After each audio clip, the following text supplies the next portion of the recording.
Breaking news.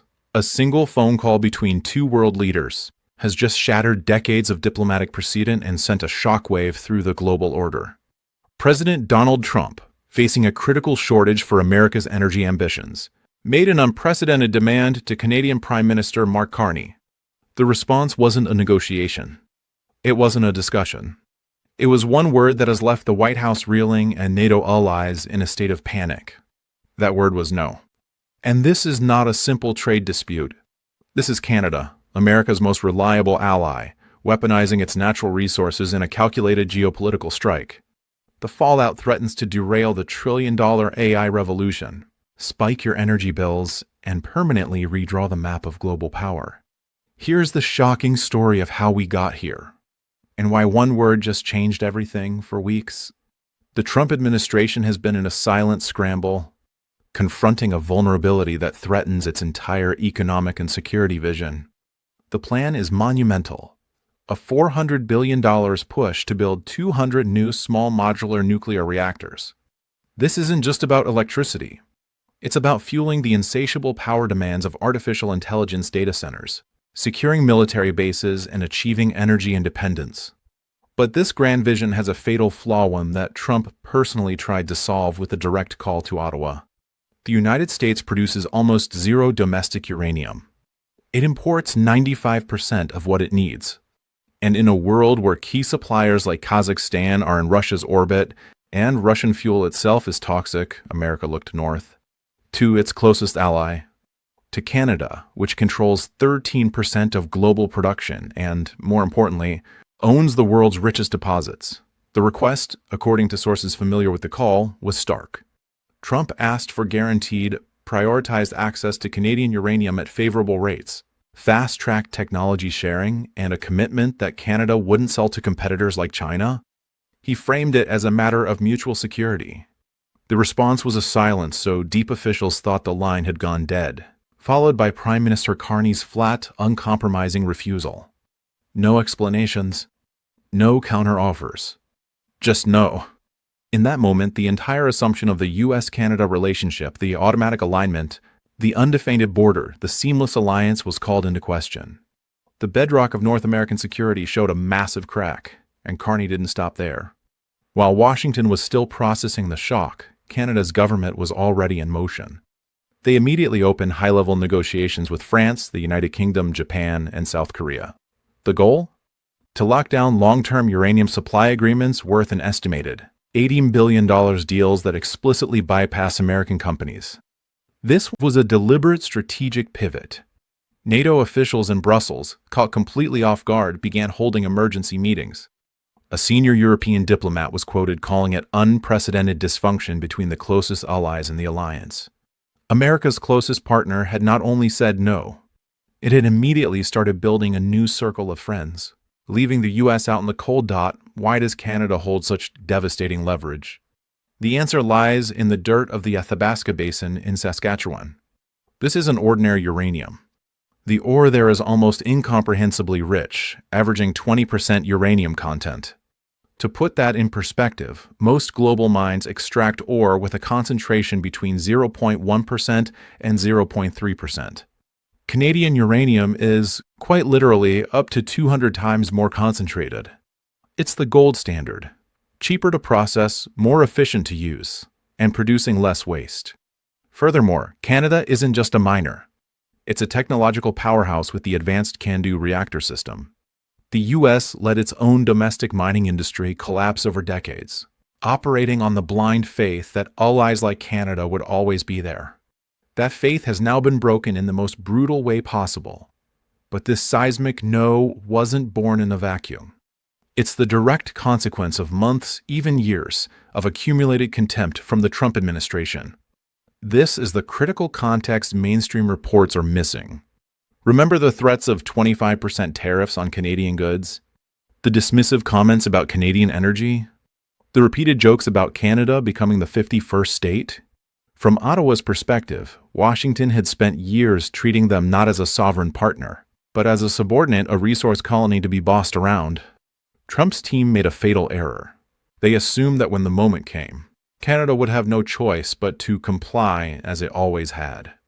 they confused friendship with desperation. Carney, a savvy economist and strategist, saw this moment for what it was. The ultimate leverage point. His calculation was a masterpiece of realpolitik. By refusing, he accomplished three monumental goals at once.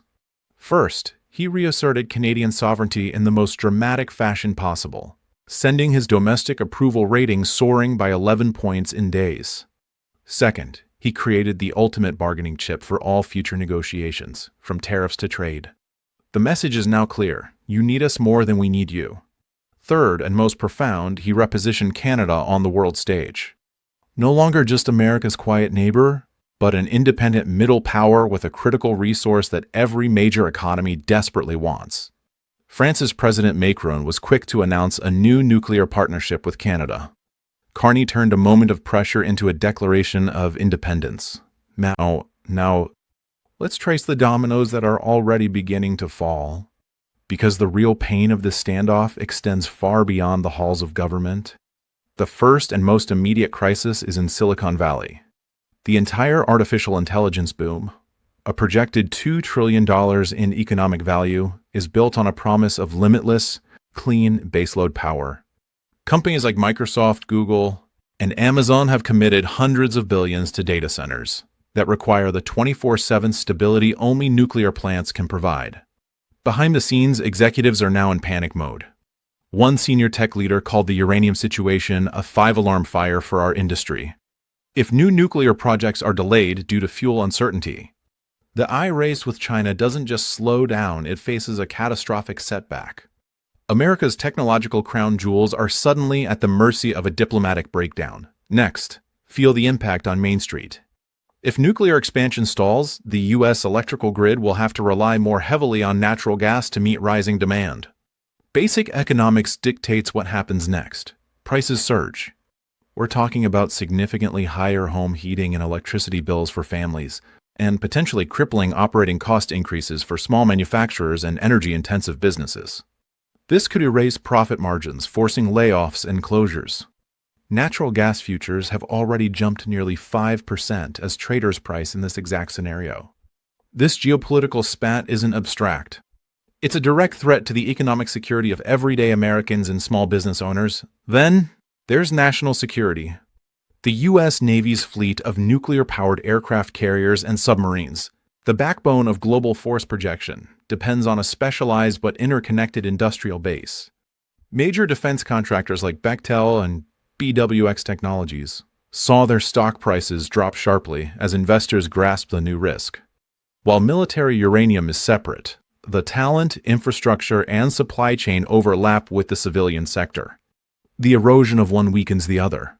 More broadly, NATO's entire strategy is predicated on flawless U.S.-Canada cooperation on continental defense through NORAD. European allies are now openly questioning. If these two can't agree on something as fundamental as energy resources, how can we trust their coordination in a true Article 5 crisis? The credibility of the entire Western alliance has been dinged. So where does this dangerous game go from here? We are at a stark crossroads with three possible paths, each leading to a different world. Path 1. The United States blinks. Facing immense pressure from utilities, tech giants, and senators from nuclear-dependent states, the Trump administration returns to Ottawa with major concessions. This could mean removing tariff threats, softening demands in trade talks, and offering a partnership of genuine equals. Path 2. The fracture hardens into a permanent divide. Canada successfully integrates its uranium industry with European and Asian allies, locking the U.S. into a position of dependency on less stable or more expensive sources for a generation. This would force a painful, multi-billion-dollar scramble to revive long-dormant American mines. Path 3. A dangerous escalation. If pushed too far, Canada could explore supplying nations outside the Western Bloc. A red line that would trigger a severe U.S. response and potentially fracture the alliance beyond repair. The undeniable conclusion is that an era has ended. The automatic special U.S.-Canada relationship is over, replaced by a hard-nosed, transactional negotiation where leverage is everything. For years, American policy operated on the assumption that allies would follow. Canada just demonstrated that when you control a resource critical to the future, you hold the power. Trump expected a vassal. He created a rival. The question hanging over the world now is not if this changes everything, but who will bend first in a showdown that will define which nation and which continent holds the keys to the next century's power. The answer will be written in the coming weeks. And it all started with one word: